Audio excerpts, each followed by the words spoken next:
Ulila na si Maya sa mga magulang, kaya ang lola na lamang niya ang kasama sa buhay. Ngunit dahil tapos na siya ng high school, nagbabalak siyang mag-aral sa kolehiyo. Ang problema, ayaw naman niyang pahirapan ng kanyang lola na noon ay isang kasambahay sa lungsod. Tuwing Sabado ng gabi ito umuwi. Pero nang magpagawa ng bagong bahay ang amo nito, kailangan ding sumunod ng lola Estela niya sa Maynila. Nagdesisyon si Maya na sumunod na sa kanyang lola sa Maynila nang sa ganun makapaghanap din ito ng trabaho. Baka sa paraang yun, makapag-ipon siya at sa susunod na taon, siya'y makapag-aral. Na-e-excite siya sa isiping yun, pero hindi niya alam na doon mababago ang kanyang buhay nang minsang malasing ang amo niya at nakuha nito ang kanyang pagkaberhen. "Oy miss, gising na dyan. Gusto mo yatang bumalik sa pinanggalingan mo eh." Agad siyang napabalikwas nang marinig ang matining na boses ng konduktor ng sinasakyan niyang bus.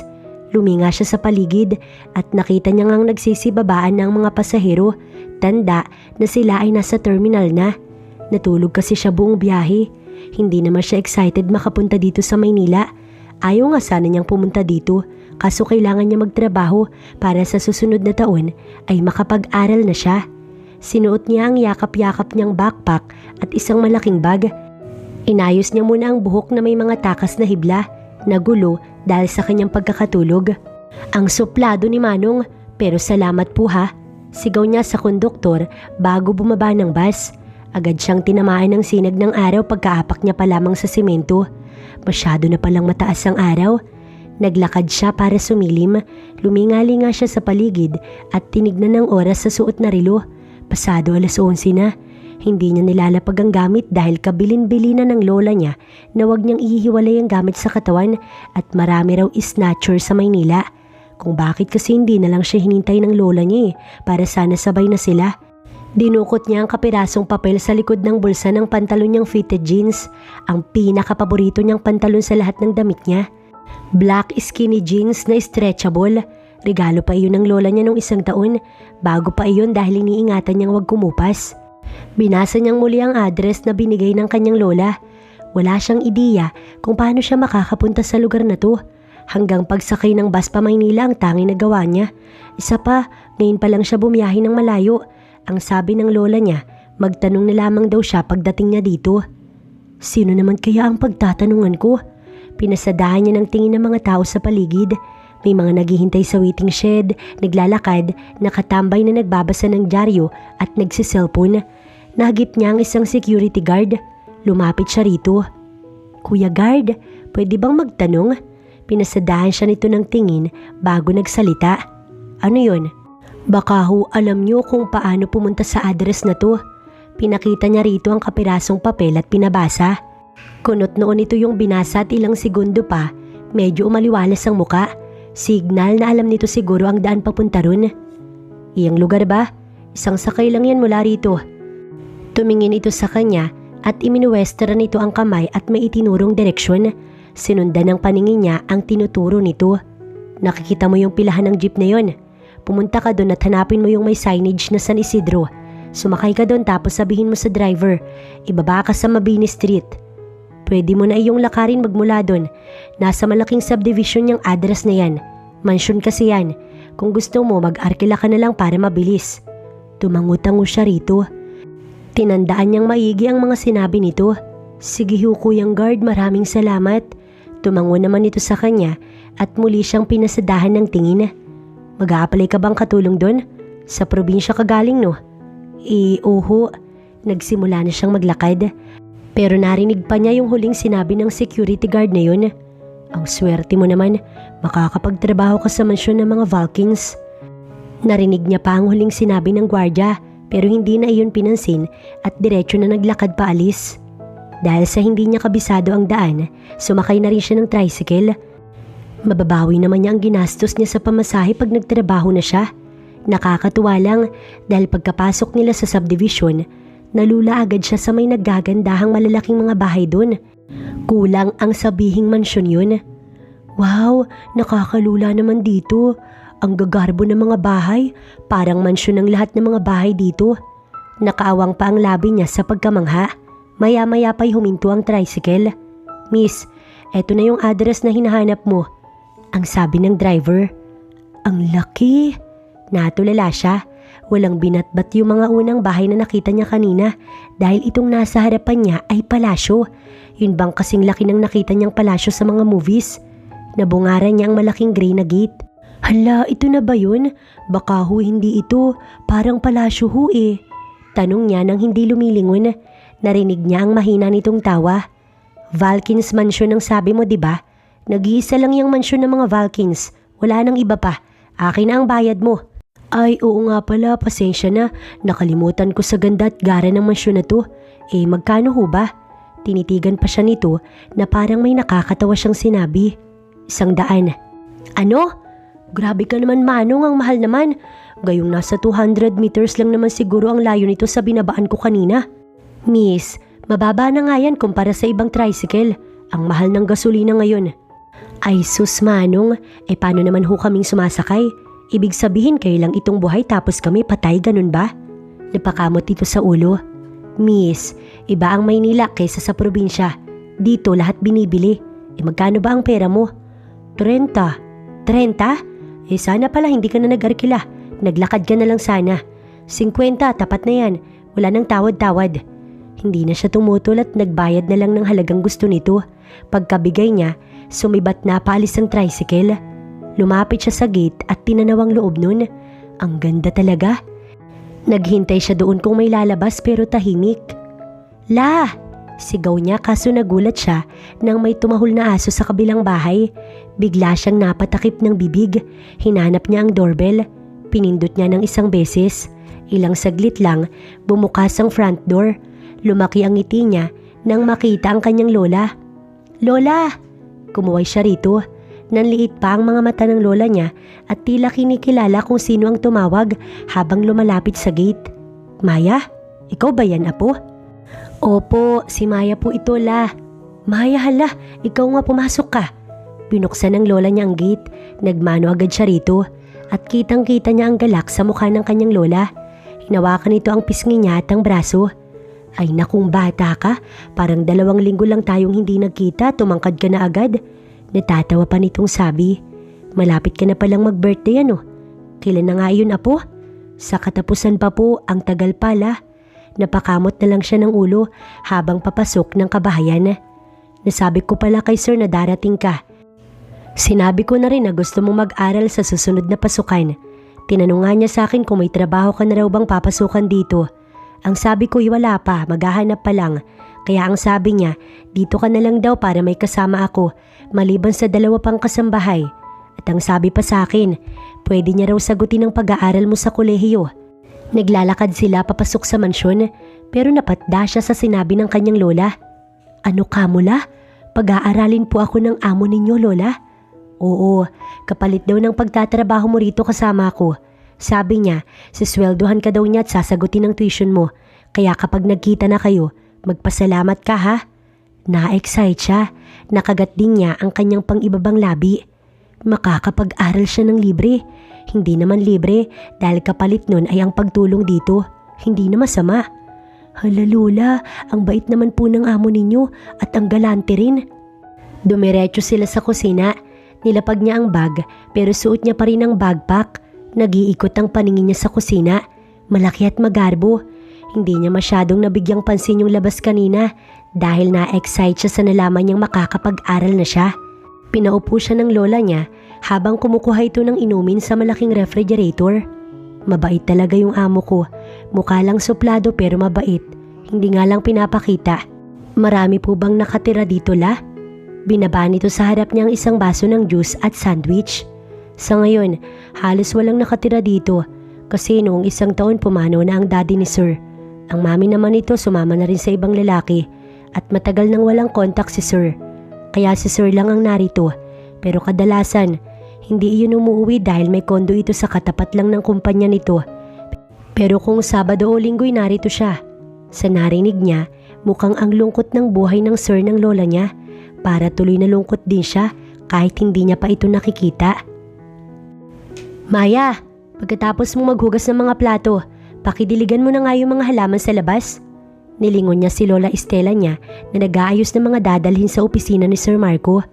Hindi pa niya nakikita ang amo nila kasi naman ay hindi pa ito umuwi rito. Pero sa mga naririnig niyang usap-usapan ng mga kapwa niya kasambahay, napakagwapo raw nito. Oo nga naman, sa mga nakikita niya sa mga picture frame sa loob ng silid nito ay napakagwapo nga. Crush nga ni Allen na tagalaba. Mababait naman ang mga kasama niya rito kaya hindi siya nahihiya. Isa pa, nandito naman ang lola niya. Pagkatapos niyang maghugas ng plato, lumabas na siya para diligan ng mga halaman. Unang kita niya pa lang sa hardin, nagandahan na siya agad. Maganda kasi ang pagkaka-landscape. May mga makukulay na bulaklak, luntian na damuhan at meron pang duyan na gawa lamang sa kahoy. Sa paningin niya pa lang, nakakaginhawa na. Lalo pa siguro kung makakapagpahinga ka dito. Ang mama raw ni na Sir Marcos ang nagdisenyo ng hardin, kaya alagang-alaga raw ito ng magkapatid na Matias at Marco. Panganay si Matias na may asawa na rin at may sarili na ring pamilya. Kaya sa mansyong ito, si Marco na lamang ang naiwan. Inayos niya ang hose at nag-focus para diligan ng mga halaman. Kung minsan ay nangingiti siya kapag natititigan niya ang mga bulaklak rito. Ang gaganda kasi at dito naalala niya yung mga inaalagaan niyang halaman sa Nueva Ecija. Pero hindi bulaklak kundi mga gulay. Napalingon siya sa kanyang likuran nang makarinig siya ng mga boses. Nakita niya ang isang matangkad na lalaki na kasuot ng black suit at puro bigote at balbas ang muka. Marahil ay ito si Sir Matias. Hindi niya pa kasi ito nakikita mula nang dumating siya dito nung isang buwan. Lalo naman si Marco na sa litrato lang niya nakikita. Ang sabi nila, masungit daw si Matias at parang pasa ng mundo. Pero kahit ganun, hindi niya maikakailang may taglay pa rin itong kagwapuhan kahit na ito ay may balbas. Mukha itong disiplinadong tao. Naglalakad dito patungo sa gazebo habang may kausap sa cellphone. Hindi siya nito napapansin pero nanatili siyang nakatingin dahil nakita niyang kasunod pala nito si Sir Marco. Hindi siya sigurado, hula niya lang yun at ayon lang din sa mga sinasabi ng lola niya siya bumabase at sa litrato na din. Natulala siya ng panandalian. Parang tumigil ng saglit ang mundo at sila lamang dalawa ang gumagalaw, lalo na nang magtama ang mga mata nila. Nakatingin din ito sa kanya habang nakasunod sa Kuya Matias nito na patungong gazebo. Bumilis ang tibok ng puso niya, para yatang crush niya na ito agad. Nakapamulsa ito habang naglalakad. Nakasuot ito ng puting long sleeve polo na nakatupi hanggang siko. Nginitian siya nito tapos ay tinignan siya mula ulo hanggang paa. Napalunok siya ng sunod-sunod. Iwan niya pero parang sa lahat ng naging crush niya, ito na yata ang pinakamalala. Paano ba naman ay napakagwapo? Yun bang para itong isang actor sa Turkish drama? Parang badass kapag naglalakad. Ito pala si Marco at tama naman pala lahat ng mga sabi-sabing naririnig niya mula sa mga kasama. Nagka-crush din naman siya pero hindi ganito. Kinikilig lang siya tuwing ngingitian. Pero kay Sir Marco, may dagundong sa dibdib niya. Tapos parang mamumutok ang magkabila niyang pisngi sa init. Yun nga lang, malabo namang pansinin siya nito. Ang unfair ng love life, kapag masyado kayo magkalayo ng kinatatayuan. Ito kasi parang nasa tuktok, pero siya nasa patag. Sino bang gustong bumaba ulit, diba? Siyempre, maghahanap din sila ng kauri nila. Sa huli, tipid na lamang niya itong initian at pinagpatuloy ang pagdidilig. Naririnig niya pa ang pag-uusap ng mga ito pero hindi malinaw ang pinag-uusapan ng dalawa. Hindi na lamang niya pinansin at nagtrabaho na lamang. Pagkatapos niya doon, pwede na niyang asikasuhin ang mga kakailanganin niya papasok sa university. Ini-enroll kasi siya ni Sir Marco ng summer subject para raw makahabol. Napakabait, diba? Kahit ngayon sila nagkita, na-enroll agad siya. Siyempre, dahil iyon sa kanyang lola Estela. Magbabakasyon na kasi kaya summer class na. Pag-iigihan niya talaga ang pag-aaral para hindi masayang ang binabayad ng kanyang Sir Marco. Pagkatapos niyang magdilig ay nagwalis siya at pinulot ang mga natuyong dahon.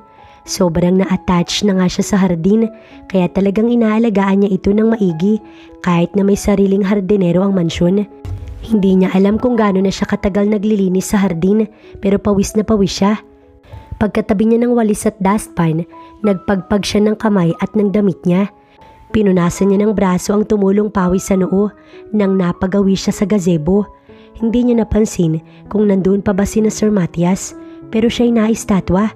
Wala na doon si Sir Matias, pero naiwan naman doon si Sir Marco. Malayo na nga siya sa gazebo, pero nakita niyang nakatayo doon si Sir Marco. Nakapamulsa ito at nakatitig sa kanya. Hindi kumukurap ang mga mata nito at seryoso ang muka. Ano pang ginagawa nito doon ay mag-isa na lang? May kailangan ba ito sa kanya? Kasabay ng samot-saring katanungan sa isipan niya, ang bilis ng tibok ng puso niya. Nahahatak siya sa uri ng paninitig nito, para bang hinihila ang mga mata niya at hindi magawang bumitaw. Nakakalusaw at nakakakilig, pero parang mas mahigit pa dun. Pero bakit ganun? Bakit parang may kalungkutan siyang nakikita sa mga mata nito? Kahit sa malayo nararamdaman niya, para bang ang lungkot nito. Bakit kaya?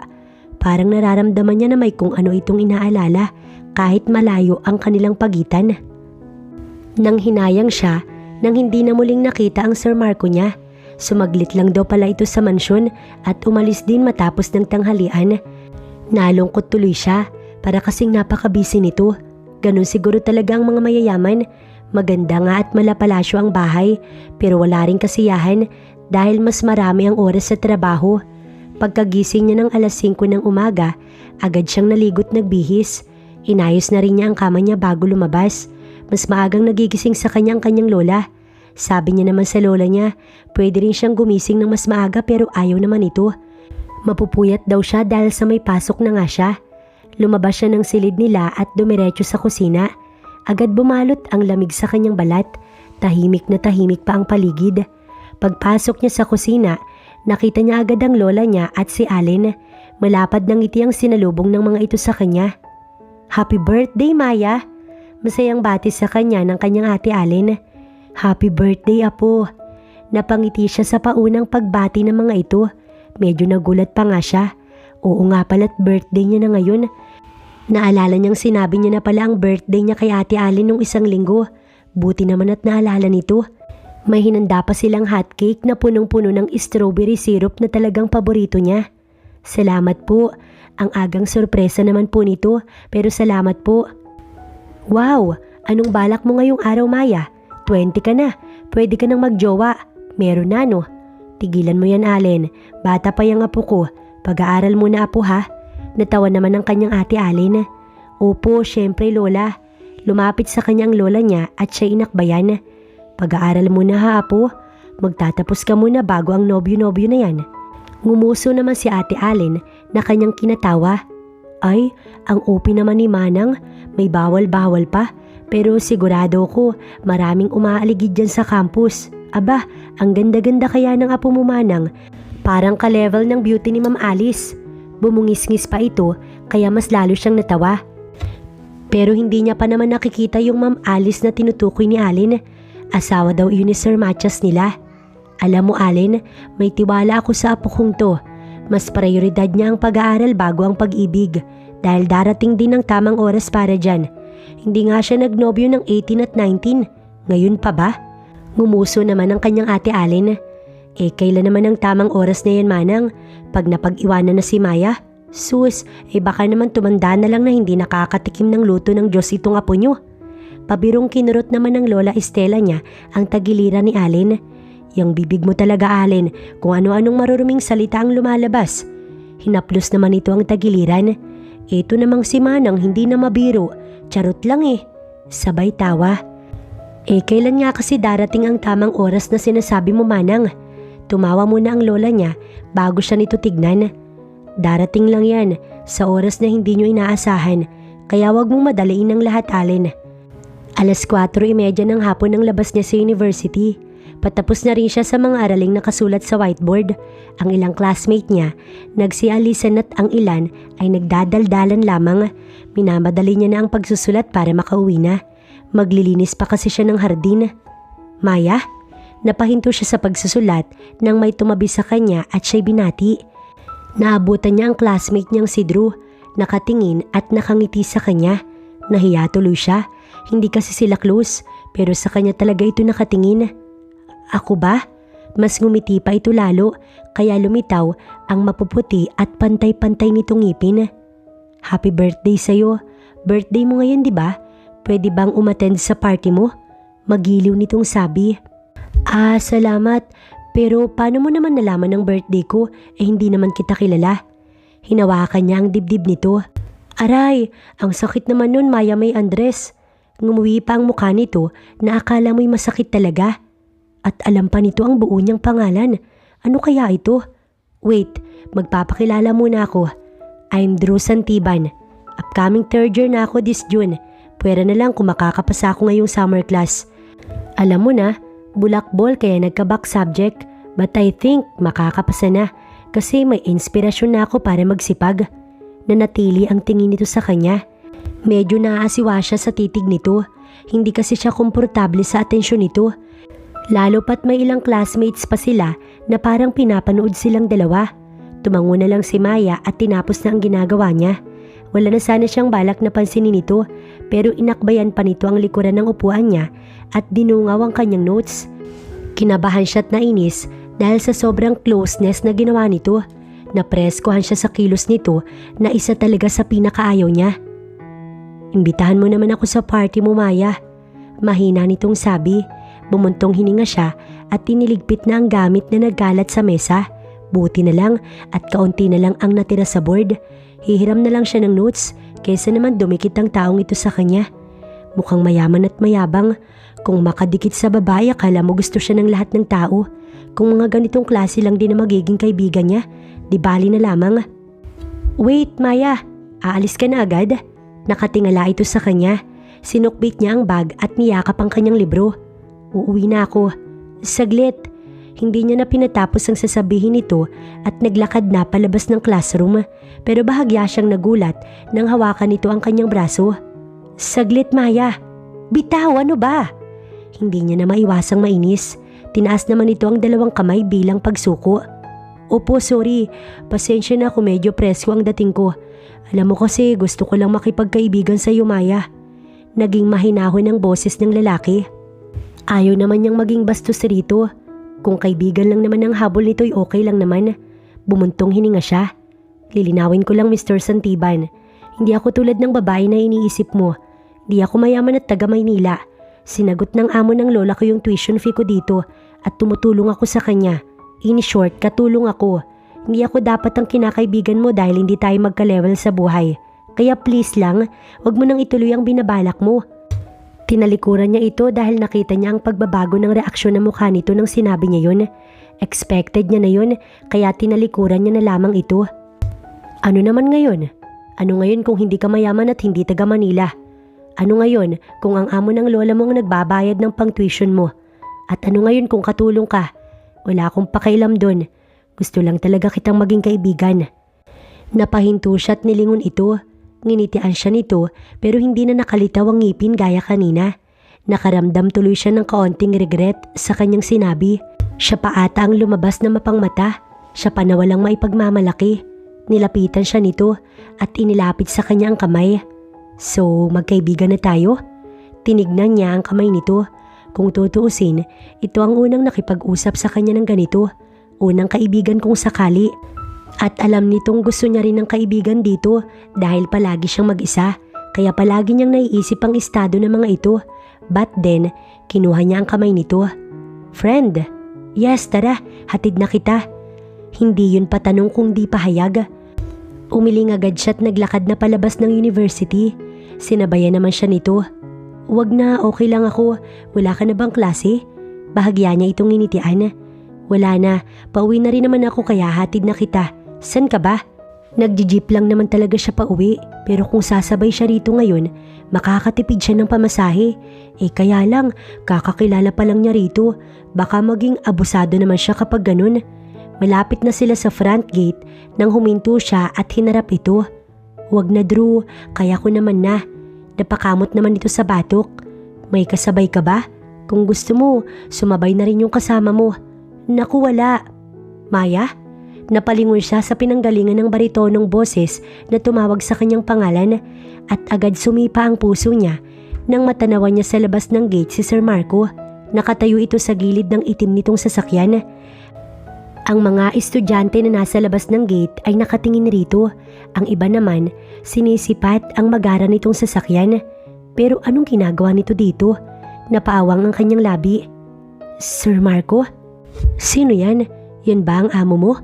Dinig niyang tanong ni Drew. Kahit kinakabahan siya, ramdam niya pa rin ang saya dahil nandito ngayon ang kanyang Sir Marco. Oo. Maya, come here. Utos nito sa kanya. Nilingon niya ito saglit at saka tinignan niya si Drew para magpaalam. Ayaw niyang paghintayin si Sir Marco. Nakakahiya naman. Sige Drew, mauna na ako. Pahakbang na siya nang hawakan nito ang braso niya para pigilan. Can I get your number, Maya? Ha? Ano kasi wala akong cellphone? Hinila siya palabas ng gate ni Sir Marco kaya naiwang nakatanaw na lang si Drew. Hindi niya nakikita ang mukha nito pero namumuti na ang palapulsuhan niya sa higpit ng hawak nito sa kanya. Malalaki pa ang hakbang nito kaya para na siyang tumatakbo sa hakbang nito. Pero nang magtama ang kanilang mga mata, parang humagod ang kakaibang damdamin sa buo niyang katawan. Dinala siya nito sa tapat ng passenger seat at pinagbukas ng pinto. Sakay. Mariin nitong utos. Hindi na siya sumagot pa't sumakay na lamang. Pinanood niya itong umikot sa kabilang side at doon niya nakita kung gaano kadilim ang mukha nito. Sa lubungang kilay at mariin ang pagkakalapat ng labi. Bago sumakay, tumingin pa ito ng isang beses sa gate.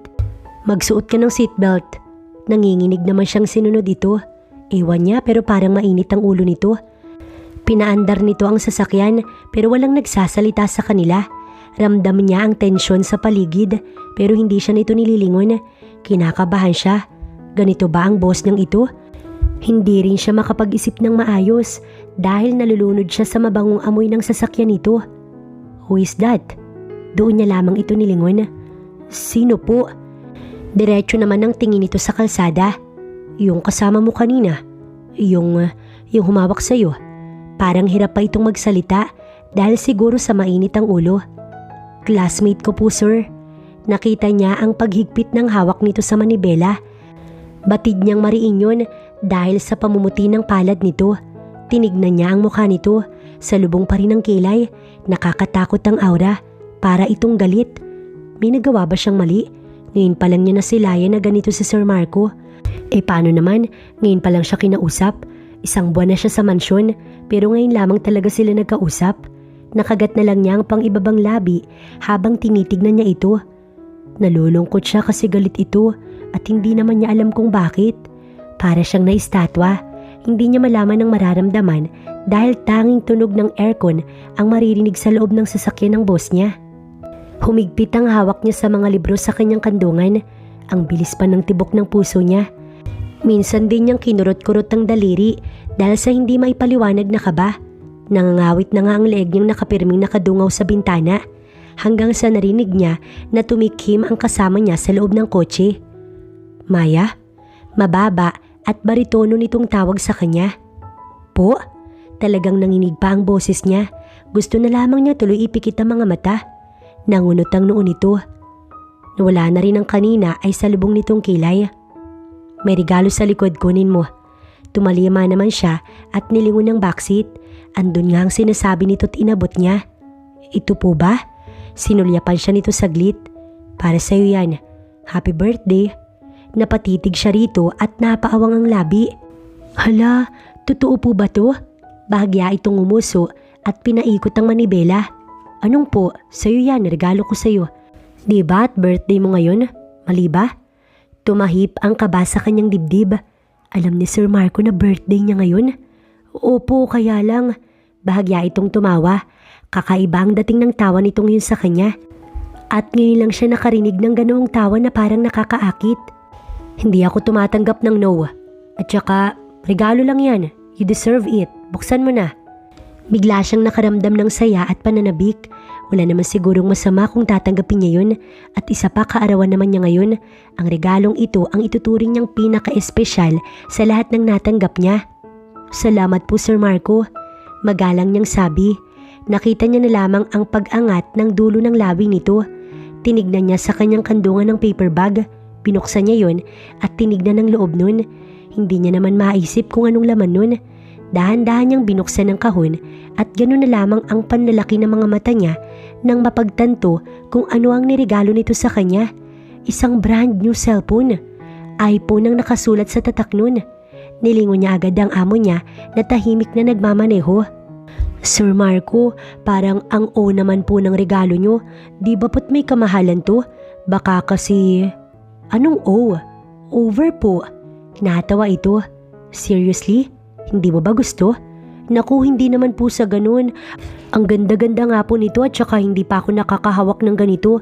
Kaya lang po kasi masyado po itong mahal. Bahagya itong tumawa. Kala ko kung ano na. Maya, it's okay. Kunin mo na. Isa pa, nagtatrabaho ka naman sa mansyon. So it's fine.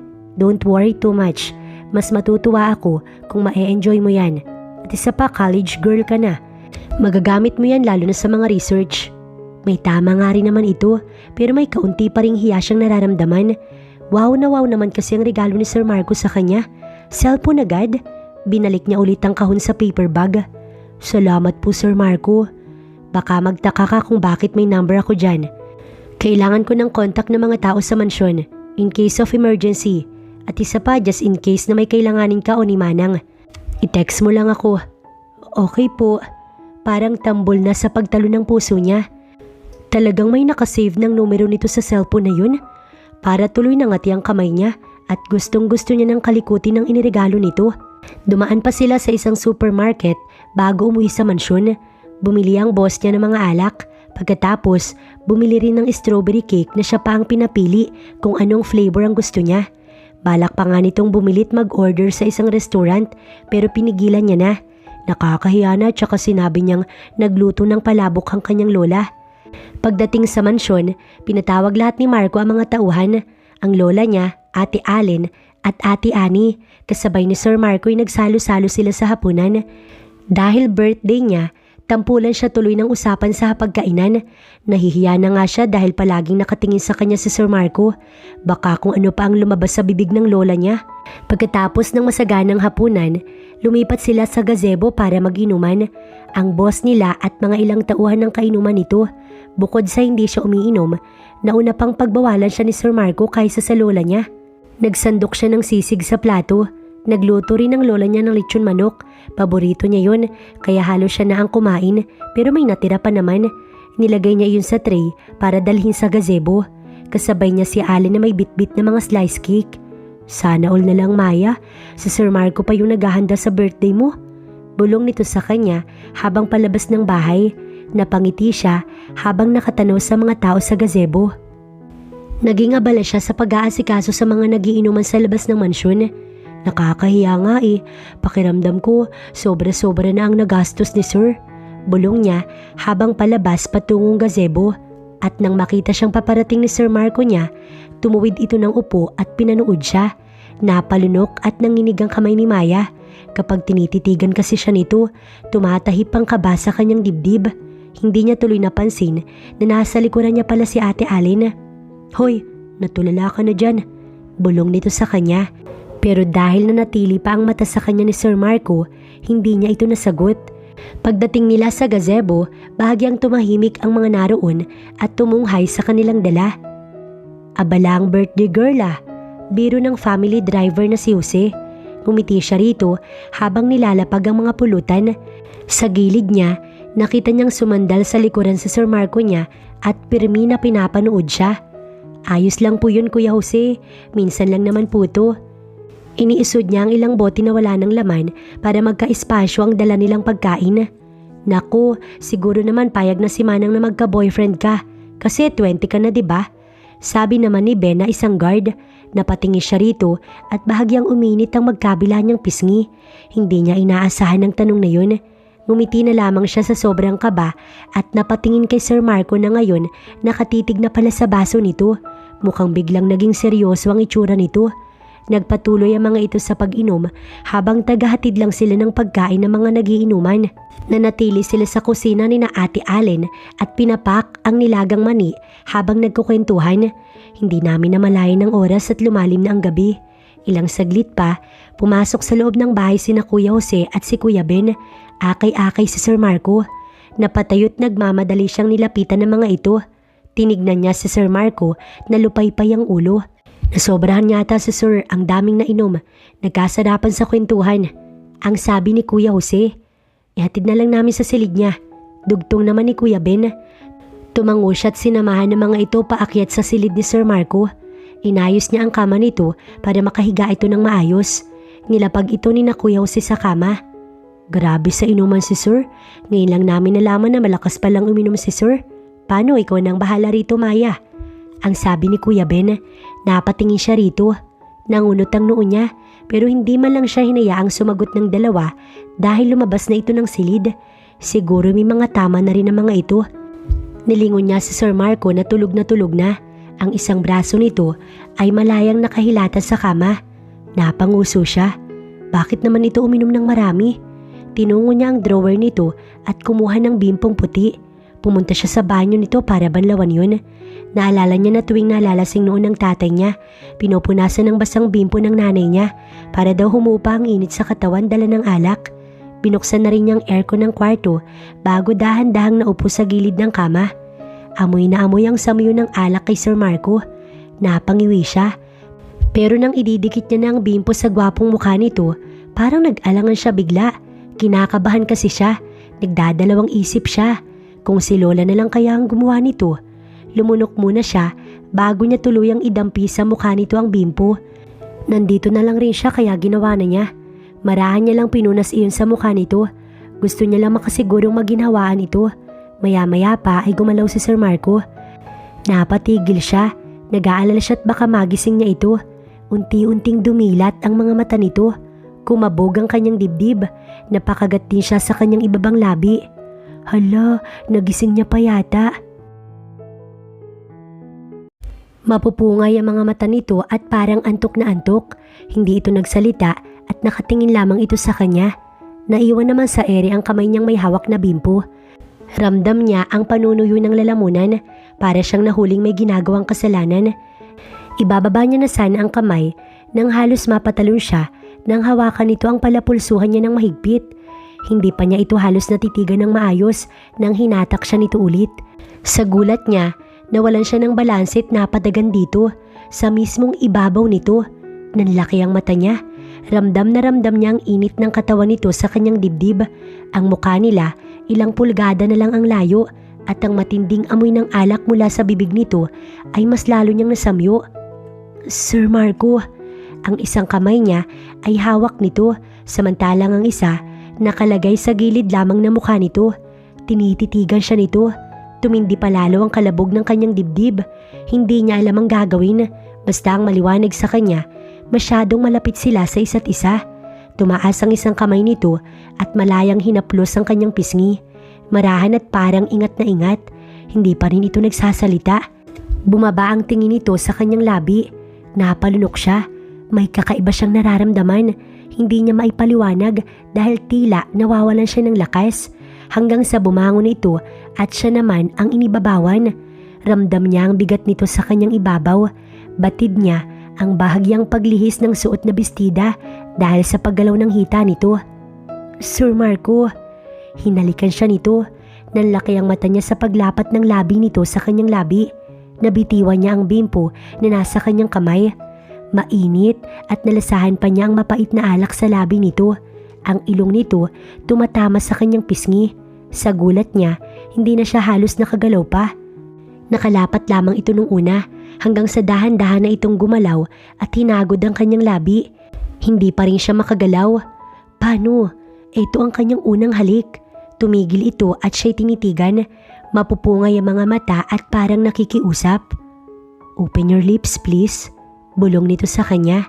Para siyang lasing at napatango na lamang sa bulong nito. Damang-dama niya ang kakaibang karanasan na binigay nito sa kanya. At aaminin niyang nagustuhan niya yun. Ngunit maya-maya lang ay napatingin siya sa pinto dahil biglang bumukas yun. At gulat na gulat siya kung sino ang nakatayo sa labas nun. What the F? Bulalas nito. Tinago siya nito sa ilalim ng kumot bago nilingon ng pumasok. Hindi ka man lang ba marunong kumatok, Matias? Sigaw ng lalaki. Nag-init bigla ang mukha niya sa naabotang sitwasyon nilang dalawa at kuya pa nitong si Matias ang nakakita. Hindi niya ito nakikita dahil sa nakaharang at nakadagan pa ito sa kanya. Tumikhim si Matias. Sa susunod, aralin ninyong maglock ng pinto. Gumalaw ito para tumayo, ngunit halos mapasigaw siya nang bigla itong hatakin ng kuya Matias nito at inundayan ng suntok sa muka. Matias! Sigaw ng magandang babae na kasama pala nito.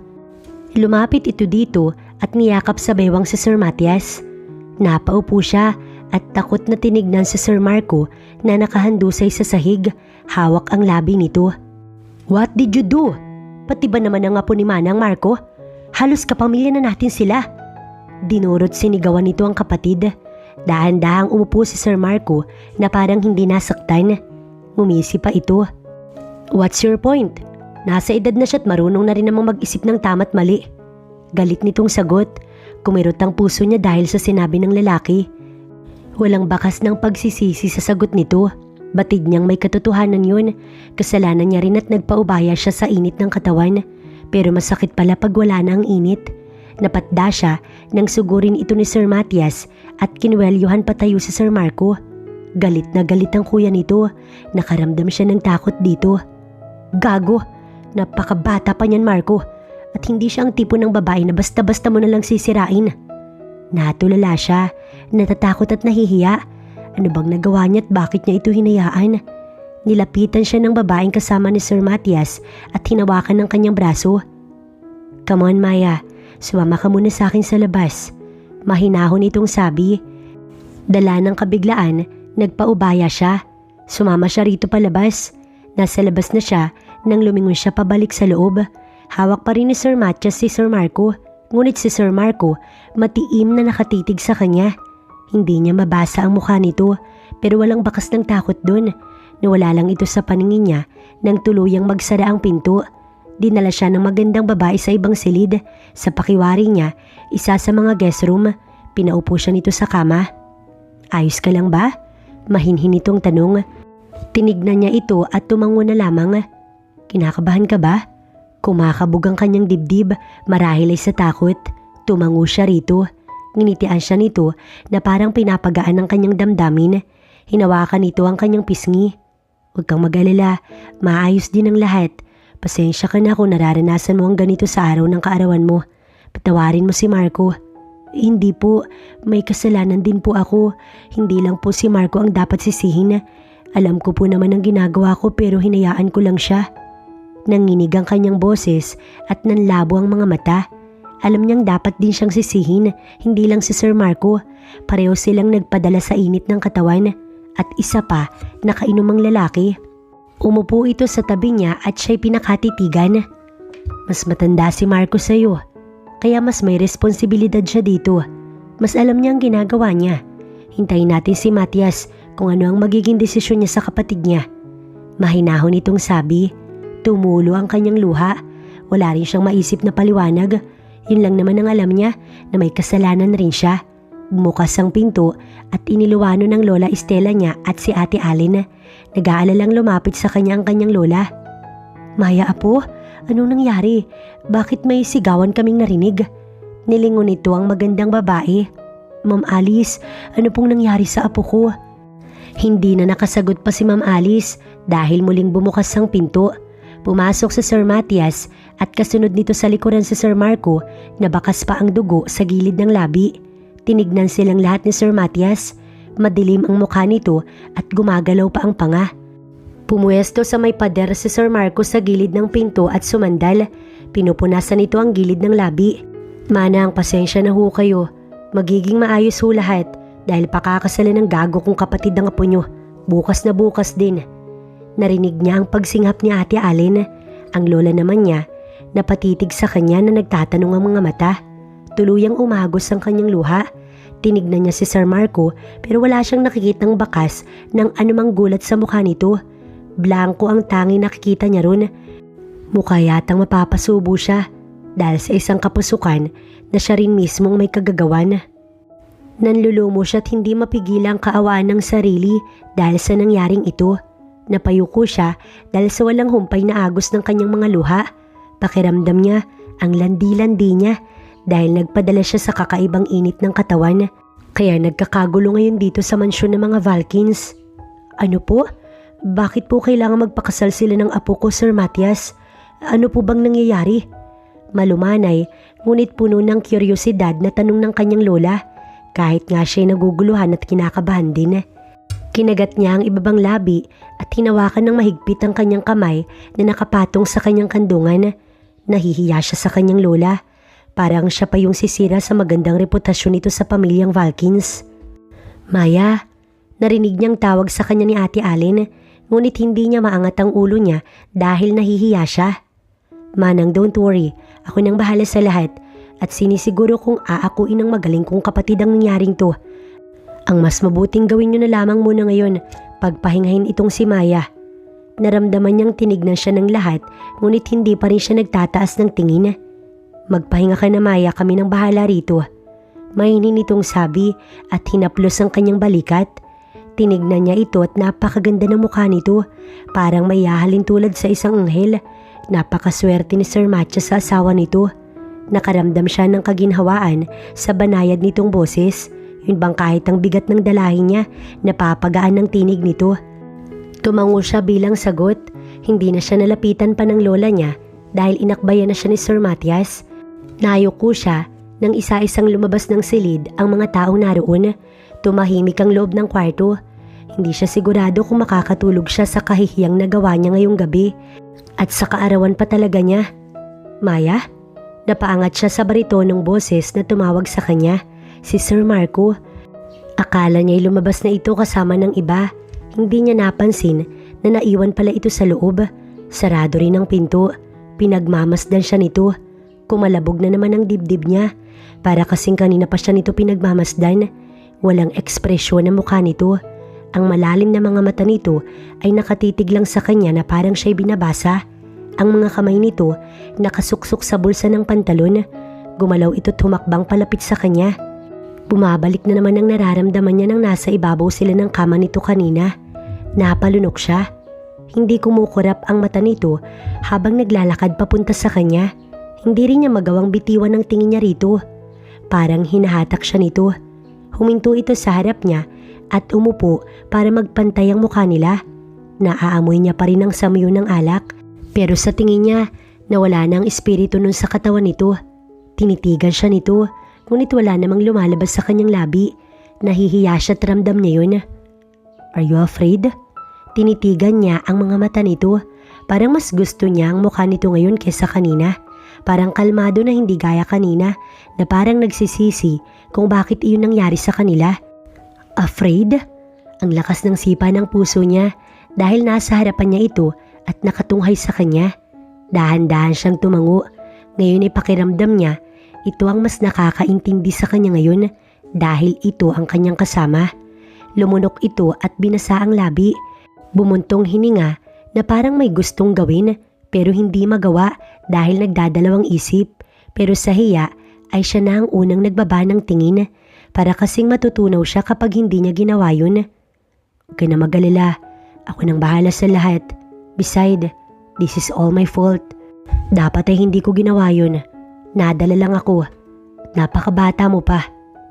Para itong nagpipigil ng inis. Pero Sir Marco, may kasalanan din naman po ako, hindi lang kayo. Dapat magpaliwanag din ako kay Sir Matthias at kay Lola. Pinagsisisihan mo ba? Natigilan siya at napaisip. Nagsisisi nga ba siya? Oo, pero saang parte? Doon ba sa inalagaan niya ito dahil lasing? O doon sa halik nitong nagpabaliw sa kanya? Hindi siya sigurado. Ilang sandali siyang hindi makasagot at tinitigan lang siya nito. I know. Di mo na kailangan sagutin yun. Tungkol nga pala sa kasal. Natahimik ito ng tuluyan kahit na gusto niyang magsalita pero naligaw siya dahil sa binanggit nitong kasal. Huwag na po, ako na magsasabi kina Lola na hindi mo na kailangan pang magpakasal. Isa pa, wala namang nangyari sa atin, sir. Tumaas ang gilid ng labi nito. Paano naging wala? Tumahip ang kaba sa kanyang dibdib. Ramdam niya na parang hindi nito nagustuhan ang kanyang sinabi. Inaalala niya na mapipilitan itong magpakasal sila dahil lang dun. Ayaw naman niyang masira ang nagsisimula pa lang nilang pagkakaibigan. Kumirot ang kanyang dibdib. May nangyari Maya at ginusto ko yun. I think ginusto mo rin kahit lasing ako. Alam ko pa rin ang ginagawa ko. Ikaw hindi ka naman lasing kaya alam mo ang nangyari. Inis nitong litanya. Napahiya siya at nag-init ang mukha niya. Tumayo ito at umupo sa tabi niya. Parang naiinis talaga ito kaya naiwan ng mata niya sa sahig. Magpapakasal tayo bukas, 2:00 ng hapon. Kung isusuot ang pinoproblema mo, huwag mo nang problemahin, ako nang bahala sa lahat. Pati ang magpaliwanag sa lola mo, ako na rin ang magsasabi. Pero sir, 6 months, 6 na buwan at malaya ka na. Po? 6 na buwan lang ang tatagal ng kasal natin, tsaka tayo magpapaanal. Napaawang ang kanyang labi. Bakit kailangan ng 6 na buwan? Parang bigla siyang nainis. Alam kong napakabata mo pa para maranasan to. Sorry kung nadamay ka sa ganitong klase ng sitwasyon. 20 ka lang at 37 na ako. Kaya ako na lang ang magbibigay sa iyo ng kalayaan na nais mo. Pero sa ngayon, para maibsan ang sitwasyon at para hindi mag-alala ang lahat, ibibigay ko yung nais ni Matias. Para na rin matahimik na rin yung usaping ito. Magpahinga ka na. Magkita na lang tayo sa araw ng kasal. Pagkatapos ay naglakad ito palabas ng kwarto nang hindi siya nililingon habang siya naiwang tulala habang nakatitig palabas sa binata. Gustuhin man niyang tumutol, wala na siyang nagawa pa, lalo't nasa harapan na siya ng munisipyo. Sunod-sunod ang paghugot niya ng hininga para ikalma ang sarili. Kahit napakaganda ng suot niyang white dress, hindi niya yun alintana dahil sa mga iniisip. Kung sana hindi nito sinabi na hanggang 6 na buwan lamang ang bisa ng kasal, di sana hindi siya nagkakaganito ngayon. Para siyang nadismaya. Siguro para hindi mapahiya yung apelyido ng mga ito, kaya nito ginawa yun. Kinasal sila sa West, saksi si Matias, asawa nitong si Alice, Ate Allen at ang kanyang lola. Pagkatapos magpirmahan, hinawakan ni Sir Marco ang kanyang kamay at hindi na binitiwan. Tahimik lang ito't hindi siya kinakausap. Magkakasabay silang lumabas ng munisipyo. Nang malapit na sa sasakyan, lumapit sa kanya si Ma'am Alice na nakangiti pa. Congratulations, Maya. Niyakap siya nito pero hindi pa rin bumibitaw sa kanya si Marco. Salamat po, Ma'am Alice. Ate na lang, asawa ka na ni Marco kaya parte ka na ng pamilya. Nakangiti nitong sabi sa kanya. Medyo nahiya naman siya rito. Ang ganda-ganda kasi nito at mukhang mahal na mahal ito ni Sir Matias. Sa paninitig, pagtingin at paghawak kay Ma'am Alice, halatang ayaw nitong mawala sa paningin ng asawa. Sige po, ate, nakangiti niyang sabi. Lumapit ang asawa nito kay Alice at hinawakan ito sa bewang. Let's go, Han, sabi nito dito. Nilingon siya ni Matias at nginitian. Nilingon din ito ang katabi niya. Sa amin nasasabay si Namanang? Tanong nito sa kapatid. Kumunot ang noo nito. Yeah, thanks. Mauna na kami. Tumango ang kuya nito at tinatak na nito ang asawa. Ang Lola Estela at Ate Aling niya, nakita niyang sumakay sa sasakyan ni Sir Matias. Let's go. Nagulat pa siya nang hinatak siya nito at naglakad patungo sa sasakyan. Pinagbuksan pa siya nito ng pinto. Pagkaupo niya, inayos din nito ang kanyang seatbelt. Nanigas siya at hindi huminga nang lumapit ito sa kanya. Tumama pa ang bahagya ng ilang hibla ng buhok nito sa mukha niya. Napalunok siya ng lihim. Nang matapos ay tinignan siya nito ng malapitan. Okay na. Bulong nito. Halos ilang segundo siyang tinignan at pagkatapos sinarado ang pinto. Parang may karera na sa dibdib niya at nagkakagulo na ang mga ito ron. Umikot ito at sumakay sa driver seat. Napalingon siya sa paligid. Wala na bang ibang sasakay? Wala bang sasabay sa atin, Sir Marco? Inayos nito ang seatbelt nito at siya'y tinignan. Wala na. Napaawang ang kanyang labi. Bakit hindi sumabay sa kanilang lola niya? Hindi natin sila kailangan sa pupuntahan natin, Maya. Po? Tinignan siya nito ng maigi. Can you stop calling me like that? Po? Bahagya itong tumawa kaya naman nagtaka siya. Huwag mo na akong ipo dahil mag-asawa na tayo. Sige ho, Sir Mark. What? Kumunot ang noo niya. Maya, simula ngayon, huwag mo kong ipo, iho at isir. Just Marco. Inintindi niyang maigi ang sinabi nito. Siguro sa unay maninibago pa siya, pero kagustuhan naman ito yun, kaya tumangutango na lang siya. Say it. Ha? Say it. Bumilis pa nang bumilis ang pintig ng kanyang puso. Pag ganyang tinititigan siya nito, talagang hindi niya malaman ang gagawin. Bumuhos ang init sa mukha niya. Marco, sumilay ang ngiti sa labi nito. Huwag kang mag-alala, masasanay ka rin. Binuksan na nito ang makina at nagsimulang magmaneho. Ilang saglit pa, bigla itong nagsalita. Maya Valkins, bagay di ba? Anito at napangisi para tuloy siyang nabato-balani dahil sa gwapo nitong muka. Hanggang ngayon, hindi pa rin makapaniwala si Maya na isa na siyang Valkins. Sinubukan niyang huminga ng malalim dahil sa hindi maintindihang nararamdaman. Ang lahat sa buhay niya ay biglang nagbago. May asawa na siya at si Marco Valkins. At ngayon, kasalukuyan itong nagmamaneho kasama siya. Sa totoo lang, hindi pa rin siya makapaniwala. Pero ano nga bang magagawa niya? Kasal na siya at wala na siyang magagawa dun. Pero bumagsak ang balikat niya nang balikan niya sa isipan ang kasunduang gusto nito. 6 na buwan para palipasin ang issue sa kanila. Nakakatuwa, para mga celebrity lang. Napatitig siya sa labas ng bintana. Sa tingin niya ay palabas sila ng syudad. Hindi niya alam kung saan ba sila pupunta.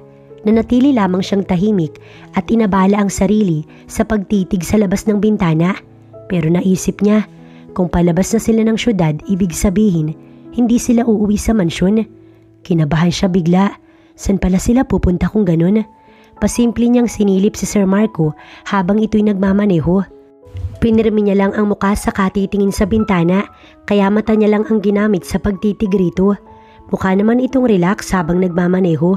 Kalmado lang ito at parang walang ibang iniisip. Pero nang napalingon ito sa kanya, ay agad niyang nilipat ang mata pabalik sa bintana. Kumalabog ang dibdib niya dahil dun. Nahuli kaya siya? Pinirmi niya ulit ang ulo sa labas ng bintana at nangakong hindi nalilingon. Mahirap na't baka mas lalo pa siyang mahuli. Ilang saglit pa, tumunog ang cellphone ni Marco. Pinindot nito yon at ni-loudspeaker. Why? Sagot nito sa kausap na nasa kabilang linya.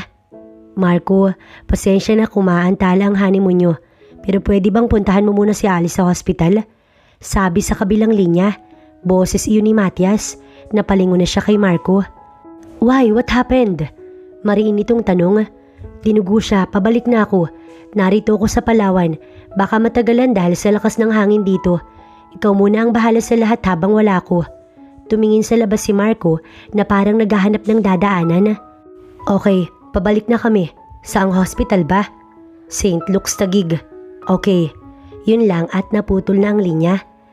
Agad itong nag-U-turn, ramdam niya ang pagbabago rito. Para itong naging balisa at nagmamadali. Naiintindihan niya naman yun dahil sister-in-law nito yun at batid niya kung gaano kamahal ng kuya nito ang asawa. Nilingon siya nito ng isang beses. Sorry Maya, we need to go to the hospital. Hingi nitong paumanhin. Okay lang po sir, okay lang. Mas kailangan ka ni Ate Alice ngayon. Ilang minuto lang at narating na nila ang hospital na sinabi ng Kuya Matias nito. Halatang balisa ito habang nagtatanong sa information desk, pero kahit ano pa ang ginagawa nito ay nakasunod lamang siya rito. Paanong hindi, hawak nito ang palad niya sa bawat galaw na ginagawa nito. Wala naman siyang magawa kundi ang magpatianod na lamang. Isa pa, parang kinikilig siya kapag ganun. Parang napaltos na nga yata ang paa niya sa kakahila nito. Nakahilis pa man din siya. Naabutan nila sa labas ng ER ang lola at si Ate Allen niya. Nakasandal sa headboard ng kinauupuan ng kanyang lola. Halatang pagod na ito. Naawa tuloy siya. Kamusta si Ate Alice, lola? Natigilan siya sa tawag nito sa kanyang lola. Umayos naman ng upo ang lola Estela niya bago ito sumagot. Nasa operating room si Ma'am Alice. Bakit po? What happened? Nahulog si Ma'am Alice sa hagdan, sir. Si Ate Allen ang sumagot na may dalang pagsinghot. Nakita niya ang pagkuyom ng kamao nito. Pero nang bumukas ang operating room ay sabay silang napalingon lahat doon. Pagkatapos, nilingon siya nito at hinawakan sa bewang. Naging seryoso ang mukha nito. Sige po la, mauna na po kayo. Kami na ni Maya ang bahala rito. Parating na rin po si Matias. Kaya okay lang kahit kami na lang ni Maya ang magbantay. Tumango ito, tanda ng pagsang-ayon. Lumapit naman siya rito pero nakahawak pa rin si Marco sa kanyang bewang. Magpahinga na po kayo la, kami nang bahala rito. Nayuko ang lola niya, halatang may tampo ito sa kanya. Simula kasi ng gabing nangyari ang sa kanila ni Marco, hindi pa sila nakakapag-usap ng maayos. Para tuloy bigla siyang nahiya sa sarili dahil lumalabas na wala siyang respeto sa sariling lola. Sige apo, mauna na kami ni Allen. Anito at tumalikod. Gustuhin man niya itong kausapin at magpaliwanag pero alam niyang nasabi na ni Marco ang lahat. Pero di ba dapat siyang nagsasabi nun kasi siya ang apo? Wala siyang nagawa kundi ang humugot ng malalim na buntong hininga habang pinagmamasdan ang dalawang babaeng papalayo na.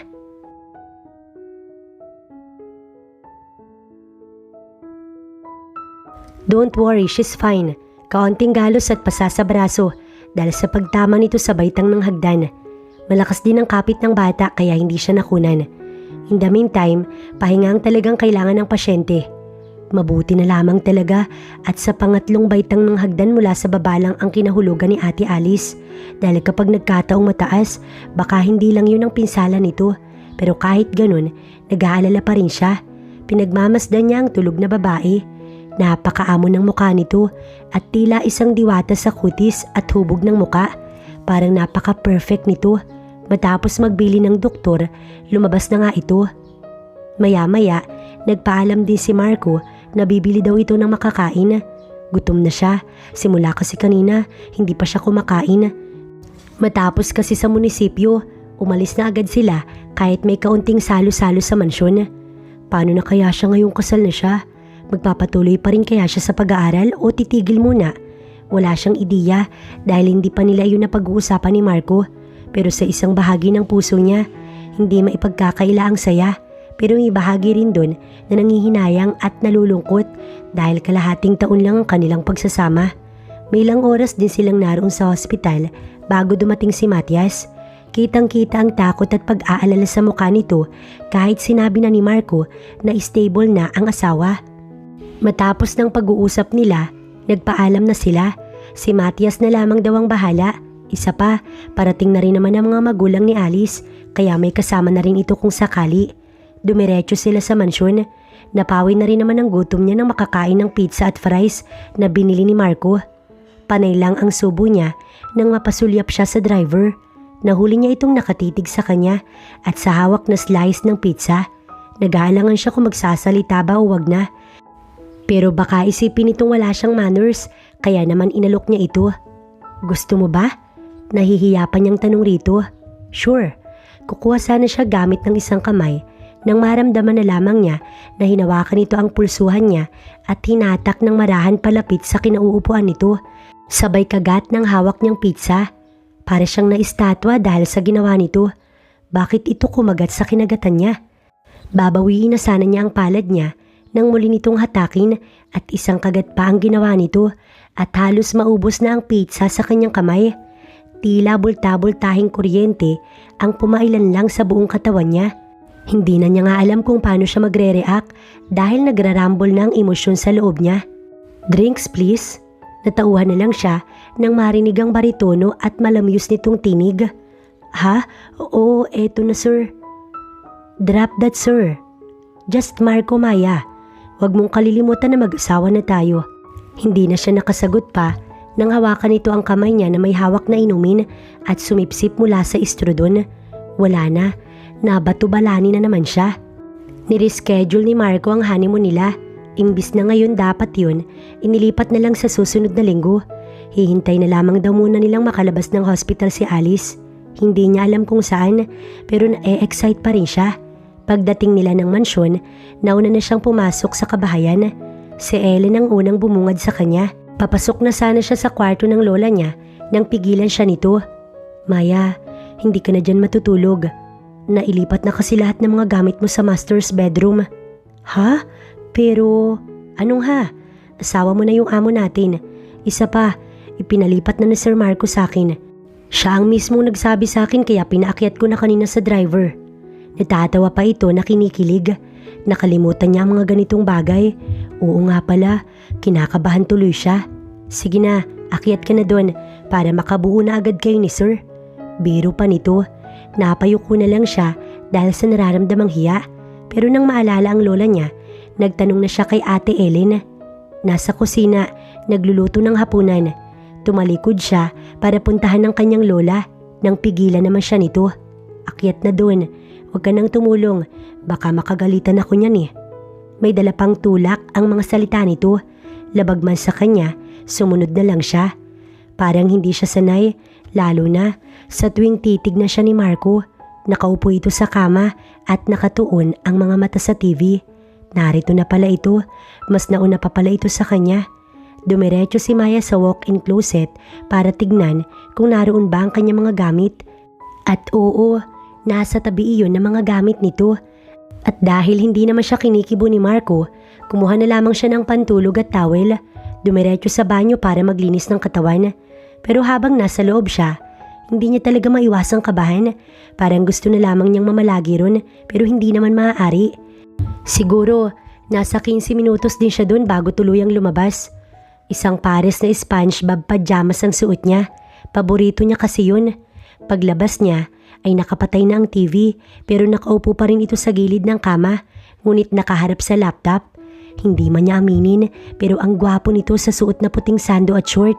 Tahimik lang siya nang matapos magtuyo ng buhok, nahiga na siya sa kabilang bahagi ng kama. Nakatalikod siya rito. Pinilit niyang pumikit pero hindi sang-ayon ang diwa niya. Dumagdag pa ang puso niya na animoy nagkakarambulan dahil sa lakas ng tibok nun. Maya-maya ay naramdaman niyang gumalaw ang kama. Sa banta niya ay inilapag ni Marco ang laptop at nahiga na. Hindi siya gumalaw, dalangin din niya na sana hindi nito marinig ang tibok ng kanyang puso. Muling gumalaw ang kama sa likuran niya. Kabang-kaba na si Maya ng mga sandaling yun dahil alam niyang nasa likuran niya lang ito. Humigpit ang hawak niya sa kumot pero hindi siya gumalaw. Ngunit nang maramdaman niya ang pagdampi ng labi nito sa likod ng tenga niya, agad siyang napaupo dahil sa gulat. "What's wrong?" Taka nitong tanong. "Ano kasi sir?" "Sinabi ko naman sa iyo Maya, Marco na lang, mahirap ba yun?" "Sorry po, Sir Marco. It's okay. I'm sorry din kung nabigla kita. Halika na't matulog na tayo." Tinignan niya ito at kita niya ang disappointment sa mga mata nito. Ano bang magagawa niya? Lahat ng ito ngayon lang niya nararanasan, pati ang mga simpleng paghawak. Tahimik siyang nahiga at tumalikod rito. Hindi niya alam kung anong oras siyang nakatulog. Siguro dala na rin ng pagod. Bumigay na lang din ang mga mata niya. 2:00 ng madaling araw nang magising si Maya. Nauhaw siya kaya tumayo siya para kumuha ng tubig sa kusina. Pero napansin niyang wala si Marco sa tabi niya. Nagtaka man, bumaba pa rin siya. Lumabas siya sa silid nila ni Marco. Pagdating niya sa kusina, agad siyang kumuha ng baso at nagsali ng tubig mula sa pitsil. Habang lumalagok siya ng tubig, may narinig siyang kalabog. Nanggaling ang tunog mula sa taas. Dala ng curiosity ay umakyat siya. Baka may nakapasok na magnanakaw. Muli niyang narinig ang kalabog. Lumingon siya sa kaliwa. Naglakad siya ng dahan-dahan. Mula iyon sa guest room sa kanang bahagi ng pasilyo. Hawak ang walis tambo. Dahan-dahan siyang lumapit. At least meron siyang maipapamalo kung magnanakaw ngayon. Kumalabog ulit pero may kasama ng ungol. Napaisip siya. Ang mga magnanakaw ba'y umuungol? Papalakas ng papalakas ang naririnig niya. Parang boses ng babae. Hindi kaya nagmumulto ang yumaong donya? Naina ni Marco at Matias. Bigla siyang binalot ng kaba. "Sus, baka may multo nga. Madilim pa naman." Lumalakas sa mga pag-iingay. Napahinto siya sa pintong bahagyang nakabukas pero patay ang ilaw sa loob. Tanging lampshade lang ang nakabukas. Dito nang gagaling ang ingay. Sa guest room kung saan siya nakatayo ngayon. Sumilip siya at nanlaki ang mga mata niya. Bigla rin siyang pinagpawisan ng malagkit. Napalunok siya. Totoo ba tong nakikita niya? Grabe Marco. Boses ng babae. Alam niyang si Marco ang lalaking kasama nito. Pareho silang walang saplot. Ang mga binti ng babae nakapulupot sa bewang ni Marco. Kitang-kita niya ang likuran ni Marco. Ito ba ang ginagawa ng mga nagtatalik? Nagbubungguan ng mga katawan? Narinig niya pa na napapamura si Marco. Bigla niyang nahawakan ng puso. Parang pinupunit iyon ng dahan-dahan. Ang sakit-sakit. Alam niyang hindi niya dapat iyon panuorin pero ayaw gumalaw ng mga paa niya. Nanunuyot ang kanyang lalamunan at binibiyak ang kanyang puso. Mukhang hindi talaga siya gusto ni Marco. Sadyang napilitan lang itong pakasalan siya. Isa pa, kalahating taon lang din at matatapos na ang lahat sa kanila. Siguro nga'y wala lang iyon kay Marco. Pero sa kanya ay isa iyong pangarap na natupad. Pero sa nakita niya ngayon, tila nawawasak na ang pangarap niya. Siya lang naman itong nangangarap eh. Dahil si Marco, masaya ito sa mga kahalayang ginagawa sa iba. Tumalikod siya ng dahan-dahan habang sunod-sunod na tumutulo ang kanyang mga luha. Pinilit ni Maya na maging normal pa rin sa araw-araw kahit kalimitang pumapasok sa isip niya ang nasaksihan noong nakaraang gabi. Tuloy pa rin siya sa pagpasok sa university. Kailangan niyang ituloy ang pag-aaral kahit siya ay may asawa na. Sayang kasi ang tuition na ibinayad ni Marco sa isang buong taon kung hindi niya yun tatapusin. Pero sa mga nakita niya kagabi, parang gusto na lang niyang tumigil at umuwi na lang ng Nueva Ecija. Hanggang ngayon kasi, nasasaktan pa rin siya. Sino bang hindi masasaktan kung ang asawa mo may ibang katalik na iba? 8 a.m. ang pasok niya at 4 p.m. ang labas niya. Wala na sa mansyon si Marco nang makababa siya para magagahan. Namalengke raw ang lola niya kaya si Ate Ellen na lang ang kanyang nakita. Si Kuya Ben daw ang maghahatid sundo sa school, Maya. Yun ang bili ni Sir Marco. Nagulat man, sumang-ayon na lang siya para wala nang mahabang pag-uusap. Ang sabi ni Ellen, dumiretso raw siya sa kondo ni Marco. Ngayon lang niya nalaman na may kondo pala ito. Nagpatid na rin siya kay Ben na driver dahil hindi naman niya alam kung nasan yun. Pagbukas ng elevator, agad siyang naglakad papunta sa unit ni Marco. Sinabi sa kanya ni Ben kung anong unit kaya alam niya. May susi rin siya na ibinigay din mismo nito. Agad niyang binuksan ang pinto. Binaba niya ang mga gamit niya sa couch at inilabas ang cellphone. Chinek niya kung may nag-text at saka niya binaba sa lamisita. Ang laki ng kondo. Naisip nga niya kung bakit may kondo pa, gayong may mansyon naman. Sinipat niya ang paligid. Kompleto sa lahat ng gamit at puro mamahalin. Nang magawi siya sa kusina, pumunta siya doon para uminom ng tubig. Pero may nadatnan siya doong brown bag sa ibabaw ng mesa. Sinilip niya yun at nakita niyang may lechon baboy na nasa 1 kilo siguro. May kasama pa itong sarsa na nakabote at pizza sa tabi nito. Naisip niya bigla na baka nandito si Marco. Bumilis ang tibok ng puso niya at kinalimutan niya ng uminom ng tubig. Nagmamadali siyang pumunta sa kwarto. Isa lang naman ang silid dun eh. Kahit nasaktan siya, hindi pa rin mawala ang pagkasabik niyang makita ang asawa. Lalo pa at maaga itong umalis kanina. Agad niyang binuksan ang pinto, ngunit napatigil din siya nang madatnan niya si Marco na may kasamang babae. Tinutulak ni Marco ang babaeng kahalikan nito sa dingding na parang dinidiin ng sarili dito. Kumirot ang dibdib niya sa kanyang nadatnan. Sobrang sakit na nanlamig ang kanyang kamay at nanlambot ang kanyang tuhod. Nanggilid ang luha niya. Kailangan bang ulitin? Kagabi lang ang huling kasalanan nito, tapos ngayon heto na naman. Di ba dapat sagrado ang kasal? Pero bakit ganito? Kahit alam niyang walang dahilan ng pagpapakasal nila, nasasaktan siyang may makitang ibang labi itong hinahalikan. May ibang katawan itong hinahawakan at niyayakap, parang pinupunit ang kanyang puso. Dumilat ang babae at nanlaki ang mata nang siya ay makita. Hey, Marco, may tao. Agad na huminto si Marco at nilingon ang gawin niya. Kitang-kita niya sa kanyang muka ang pagkagulat nang makita siya nito. Maya? Ngunit bago pa ito makalapit sa kanya, mabilis siyang umalis doon.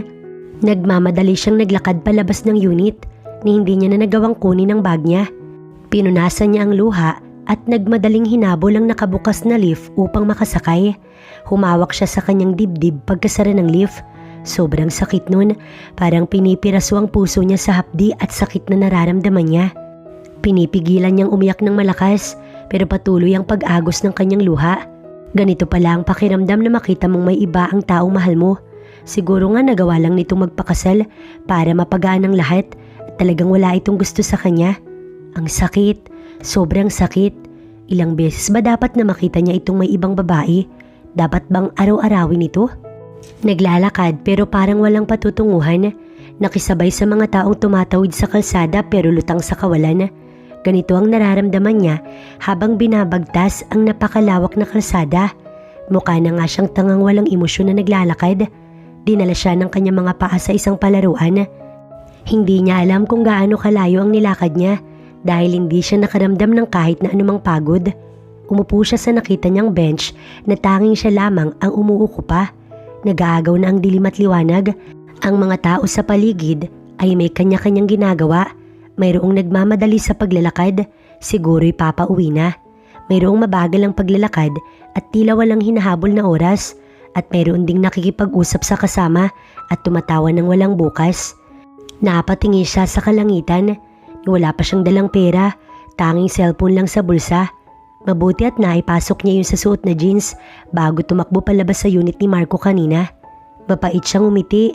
Parang flashback nang lumitaw sa kanyang isipan ang natagpuan niya kanina. Si Marco na asawa niya, may kahalikang iba sa kwarto. Napayuko siya nang maramdaman ang bigat sa kanyang dibdib. Ang sakit sa lalamunan at biglang bumuhos ang kanyang luha. Pakiramdam niya, pinapatay siya ng paulit-ulit na kahit anong pilit niyang pigilan ng sarili ay tila imposible. Ngayon niya lamang naintindihan ng lahat. Nagmamahal siya. Mahal niya ang asawa niya. Mahal niya si Marco Valkins. Pinunasan niya ang kanyang pisngi. Parang nawala ang hiya niya dahil sa sakit na nararamdaman niya ngayon.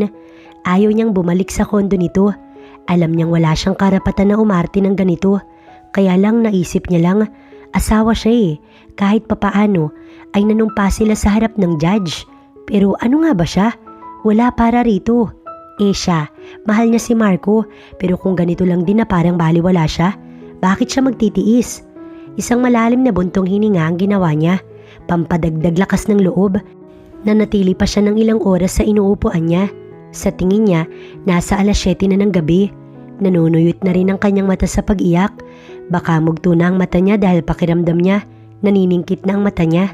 Kinapa niya ang bulsa at kinuha ang cellphone, pero siya'y natigilan at pumasok sa isip kung sino ang hihinga niya ng tulong.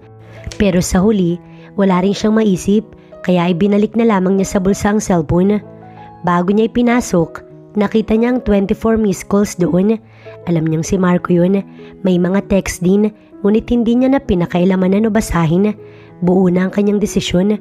Uuwi siya sa mansyon, tsaka niya ayusin ang lahat bago umuwi sa probinsya. Ayaw niya ng ganito. Di bali nang hindi makapag-aral, basta makalayo lang siya sa lahat ng ito. Mukhang walang ibang sisisihin sa lahat ng ito kundi siya lang, at wala nang iba pa. Kung hindi siya sumama sa lola niya, baka tahimik pa ang buhay niya. Babalik na lang siya sa Nueva Ecija. Kahit medyo mahirap dun, at least hindi siya nasasaktan kagaya ngayon. Pagdating sa mansyon, wala siyang nadatnan sa sala. Nagpasalamat siya dahil walang nakapansin sa pagdating niya. Dumiretso na agad siya sa kwarto nila ni Marco, ngunit biglang namutawi ang gulat sa mukha niya nang makita si Marco sa mismong kama. Nakaupo ito sa gilid nun at nakaharap sa nakabukas na pintuan kung saan siya nakatayo ngayon. Halata ang kalungkutan sa mukha nito, ngunit wala siyang pakialam dun. Saglit siyang natigilan, ngunit agad ring nakabawi at tinungo ang walk-in closet. Kumuha siya ng traveling bag na itim at sunod-sunod na ipinasok ang mga damit ron. "What are you doing?" Mahina, ngunit puno ng kalungkutan. "Bakit nalulungkot ito? Di ba dapat ngayon masaya ito? Dahil nakadalawang babae ito sa isang linggo?" Mukha yatang kinulang pa. Hindi siya sumagot at tuloy lamang sa ginagawa niya. Narinig niya ang paghakbang nito, kaya minadali niya ang ginagawa at biglang tumayo. Ngunit muli siyang natameme nang makita si Marco na nasa mismong harapan niya nang lumingon siya sa kanyang likuran. Seryoso ang mukha nito at halatang may bahid ng alak ang boses. Nasasamyo niya yun dahil sa lapit ng kanilang pagitan. "Aalis na. Pasensya na kung nakasal pa tayo. Pero pwede mo namang gawan ng paraan yan. Mayaman ka naman. Uuwi na ako sa amin. Hindi na rin ako magpapatuloy sa pag-aaral." "At sinong nagsabi nga alis ka?"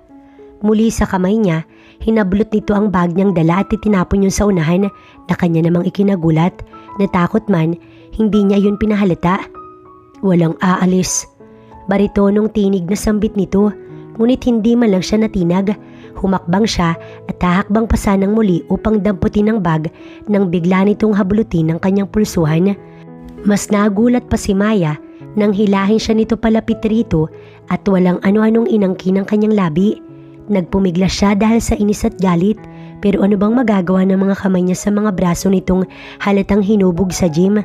Unti-unti siyang nadadala pero pilit niyang nilalabanan, ngunit nang itapon siya nito sa ibabaw ng kamat daganan, wala na siyang nagawa pa. "Akin ka lang, Maya, at walang ibang makakakuha sa iyo kundi ako lamang na asawa mo." Mahinang tinig nito bago siya muling hagkan sa labi. Isang mabilis na pangyayari at nakuha siya ni Marco sa isang iglap lamang. At ito ang nakauna sa kanya. Alam iyon ng kanyang asawa Dahil sa kilos nito kanina habang kinukuha ang pagkababae niya, naiyak na lamang siya dahil sa nangyari. Alam niyang marami itong babae at galit pa siya rito, ngunit binigay pa rin niya ang sarili. Pinunasan niya ang mga luha at nilingon ang natutulog na lalaki sa kanyang tabi. Saglit niya itong malayang pinagmasdan. Ano ba sila? Ano ba talaga? May asawa lang ba sa papel o mas higit pa dun? Kung siya ang tatanungin, mahal niya na ang lalaki, ngunit hindi niya alam kung siya ba ay mahalaga rin sa taong katabi ngayon. Nagdadalawang isip na nga siya kung aalis ba o hindi. Dahil sa ipinakitang kilos ni Marco kanina, ramdam niyang may halaga rin siya para rito. Natigilan si Maya nang mag-vibrate ang cellphone ni Marco sa ibabaw ng bedside table. Dahan-dahan niyang kinuha ang braso nito na nasa puso niya at dahan-dahang tumayo sa kama. Wala siya ni isang saplot kaya nagbihis muna siya bago kinuha ang cellphone. Nilingon niya muna ang lalaki sa kama. Tulog na tulog ito dahil siguro sa pagod. Sino bang hindi kung bawat minuto yata'y gigisingin na lamang siya bigla at muli na namang aangkinin. Kumikirot na nga ang bagay na yun sa kanya dahil halos hindi siya nito tinigilan. Napangiti siya. Pwede naman sigurong sumugal. Magbabaka sakali na lamang siya na baka may pag-asa pa sila. Binuksan niya ang cellphone nito at nananalangin na sana ay walang password. At napangiti siya nang makitang wala nga. Ngunit agad napawi ang saya sa mukha niya nang mabasa ang napakaraming mensahe ron. Number lang ang nag-text at miss calls. Babe, where are you? Please answer my calls. May sasabihin ako sa'yo. Babe, buntis ako. Pagkakaanak tayo. Sunod-sunod na tumulo ang kanyang mga luha at nanginginig ang mga kamay niya. Nababasa na rin ang screen ng cellphone na hawak dahil sa mga luhang umaagos sa kanyang pisngi. Nananaginip lang pala siya ng gising. Akala niya may pagkakataon na sila na baka may kaunting pagmamahal din ng asawa niya para sa kanya. Ngunit nagkamali siya. Napakasakit. Lalo na't ibinigay niya ang sarili sa lalaki magkakaanak na sa iba. Pinigilan niya ang paghagulgol upang hindi magising si Marco. Parang tinutusok ng karayom ang puso niya. Sobrang sakit. Nilapag niya ang cellphone sa mesa at nagpalit ng damit. Aalis na siya at hindi na magpapakita. Pipiliting burahin ang pagmamahal sa lalaking minsan man hindi siya binigyan ng halaga bilang asawa. Tulog na lahat dahil mag-aalas 3 ng madaling araw. Maraan siyang lumabas ng mansyon. Nag-iwan siya ng sulat sa lola Estela niya para hindi ito mag-alala kung sakaling hindi siya makita. Ipinasok niya iyon sa ilalim ng pintuan na may siwang. Marami siyang nagawang pagkakamali, lalo na sa lola niya na umaasa na siya makakapagtapos ng pag-aaral. Pero binigo niya lang dahil sa lecheng pagmamahal na yan. Bakit ba kasi nauso yan eh? Unang pag-ibig niya pero sobrang sakit ng kanyang naranasan. Ganito pala ang masaktan, para kang dinudurog ng dahan-dahan. Nang makasakay ng tricycle, muli siyang umiyak ng walang tinig. Nilingon niya pa ang pinanggalingan habang tumutulo ang mga luha. Sorry po Lola, kung binigo ko kayo. Naisambit niya sa sarili habang papalayo sa lugar na yun. Hindi siya sigurado kung saan siya tutungo. Nagpaubaya na lamang siya sa kanyang mga paa. Dalang isang medium-sized traveling bag, sumakay siya ng bus patungong Batangas. May pera naman siyang naitago. Mabuti na lamang at inipon niya ang mga pera mula sa kanyang allowance. Kakasya na siguro yun sa isang buwan. Sana lamang maging maayos ang kapalaran niya sa lugar na kanyang pupuntahan. Kakalimutan niya ang lahat tungkol kay Marco at sa mga Valkins. Magsisikap upang makaahon sa sakit na dinulot nito sa kanya. Ipapakita niya na hindi siya basta-bastang magpapagupo kanino man, kahit sa Marco pa na yun. May 4 na oras din ang biyahe. 4 AM siyang nakasakay kaya pagdating sa pupuntahan ay mag-aalas 8 na ng umaga. Miss, gising na. Narito na tayo. Tulog ka ng tulog. Baka gusto mo namang bumalik sa Maynila. Nalimpungatan siya bigla dahil sa konduktor na kumalabit sa kanya. Napatayo siya at ngumiti ng pilit bago tuluyang bumaba na ng bus. Kinakabahan man, pilit siyang nagpakatatag. Ito ang pinili niyang lugar at dito siya magsisimula sa bagong yugto ng buhay. Sana ay maging maayos ang lahat simula ngayon. Si Marco ay kakalimutan niya na at kapag handa na siya, kukontakin din niya ang kanyang lola at ang mga magulang. Ngunit sa ngayon, paghihilumin muna niya ang sugat na kagagawa ng asawa niya sa papel na si Marco Valkins. Babangon siya dahil siya si Maya.